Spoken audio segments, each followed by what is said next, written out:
अस्सलाम वालेकुम, मेरा नाम है हजूर बख्श। आप देख रहे हो हमारा YouTube channel Sher Shah Landa market. आज की वीडियो एलओसी की चेना का 80 किलो का बंडल आया हुआ है। इसका आपको एक बंडल खोल के दिखा देता हूँ और ताज़ा ही माल उतरे और टाट आपको एक बंडल से हटा के इसका माल दिखा दूँगा। माल आप साथ साथ देखते जाओ।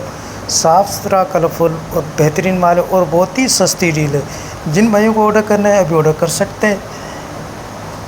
ये लेडीज़ ऊल कोट भी इसको कहा जाता है। इसमें लॉन्ग और शॉर्ट दोनों आपको मिक्स निकलेगा। तो साफ़ सुथरा, कलरफुल, बेहतरीन माल है। ताज़ा फ्रेश माल उतरा हुआ है। रेट भी निहायत ही मुनासिब है। 11,500 रुपये इसकी रेट है। एक बंडल का आप ऑर्डर कर सकते हो। कुछ पीसों पे टैग भी नज़र आ रहे हैं तो वो भी आपको दिखा रहा हूँ जो सामने नज़र आ रहे हैं। तो माल साफ़ सुथरा, कलरफुल, बेहतरीन है और काफ़ी डिमांड वाला आइटम है और बहुत ही सस्ती डील है। इस टाइम इसका रेट बहुत ही मुनासिब है।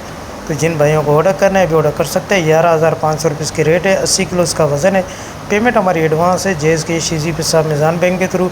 डिलीवरी चार्जेस आप लोगों के होते हैं, चाहे यहाँ से माड़ीपुरा डे के हो चाहे माड़ीपुरा डे से आपके अपने शहर के हो, दोनों आपको पे करने होते हैं। पूरे पाकिस्तान में माल हमारा टाकाडे के थ्रू जाता है। अगर हमारी वीडियो अच्छी लगे तो हमारी वीडियो को लाइक शेयर फॉलो लाजमी करें। तो माल के वाले से आइडिया हो गया होगा। अस्सलाम वालेकुम।